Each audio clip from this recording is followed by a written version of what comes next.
G'day, I'm Nick from Mates in Construction, Queensland, Northern Territory. 2023 has been a big year in the industry with lots of work on the horizon and currently in operations as well. We saw over 9,000 people participate in our general awareness training. We saw over 1,200 participate in Connector and record amounts in our applied suicide intervention skills training as well. Mates started the year by acknowledging the important milestone of 5 years in the Northern Territory. The industry came together for a sundowner event to hear about some of the work that we'd done in the Northern Territory over the past 5 years. It was a great celebration and it was really interesting to look at some of the statistics and demographics that came out of some research done across the Northern Territory.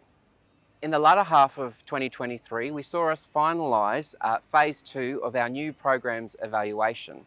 We've seen over 100 workers go through our Mates Respond program, looking at how we support a site after a critical incident or suicide. We've seen over 200 people go through our supervisor training.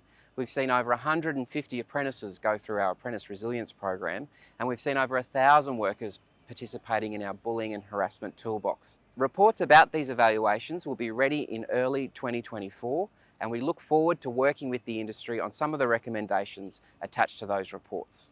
2023 saw us implement our first Blueprint Month, where we worked with workers across multiple sites to participate in the People at Work construction survey. Over 2,700 workers participated in that survey, alongside with over 150 employers aligned themselves with the Blueprint for Better Mental Health and Suicide Prevention in the building and construction industry.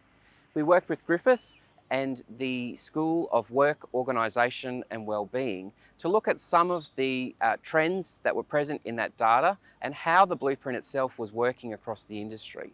What we saw was that 47% of the workforce were experiencing mental health challenges that were considered concerning. And we saw 6% of the workforce experience thoughts of suicide in the past 6 months. That was even higher in FIFO DIDO environments.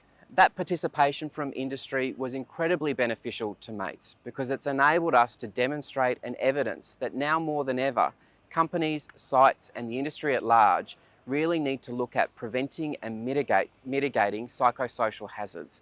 We know that the work environment has an impact on workers' mental health, and we know that that mental health and workers' experience in the work environment has an impact on their likelihood of suicide. We've all got to do better, and that research showed us some of the areas we need to focus our attention. Earlier in the year, Mates participated in the Master Builders Roadshow. From Cairns down to the Gold Coast, we made sure that our field team were reaching out to the Master Builders membership and looking at some of the pressures they've been facing, not only over the last 12 months, but the last 18 months. We know that there's been record pressure on labour shortages, and we know there's been record pressure on material costs. All of this impacts Master Builders Queensland members, employers and their workforce, and it's incredibly important that we make it known that Mates is available 24/7 to support people that might be experiencing some of the pressures attached to the current economic environment, not only here in Queensland, but across Australia, and that impact on the building and construction industry. This year saw the most successful charity lunch that Mates has ever run. We saw new companies coming along and donating not only their time to have a great mental health experience, but also critical funds to make sure that Mates in Construction can do the kind of suicide prevention work we do day in, day out on construction sites.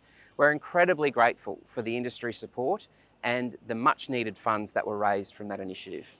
This year we trekked Kokoda again in order to raise much needed funds for Mates. It's the first time in 2 years that we've been able to go back and trek Kokoda after a troubling time with COVID. What we saw is a major milestone. Over $1 million have been raised for Mates in Construction over the last 10 years because of participation in trekking Kokoda by our supporters and representatives from industry. Next year in 2024, we want to make Kokoda bigger and better than ever. So if you're interested, please get in touch because we want to make sure that anybody willing to take the trek to Kokoda and fundraise for us has that great opportunity. As we wrap up 2023, we know that Christmas can be a really special time for people, spending time with family, taking a bit of leave from work and resting after what's been a really busy year for the industry. We also know for some members of our industry that's a really difficult time, whether it's isolation from family and friends, having to work over this period, or just in general having a bad time. It can be a really difficult point in the year. If you know of a mate who's struggling, if you know of someone who's a bit isolated, reach out, give them a call, even invite them along to your Christmas celebration so they feel a part of not only the industry, but a broader network of support. The Mates 24-hour phone line will be open all over Christmas, so if you are worried about someone or if you just need to yarn, there's a free call phone number 24 hours a day to make sure that you and your mates are keeping safe. 2023 has been a huge year for the industry and a big year for Mates.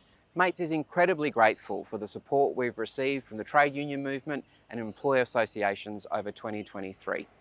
Now's the time to relax, reflect and enjoy time with family, and we're really looking forward to working with the industry in 2024 to reduce suicides and to improve the mental health of the building and construction industry.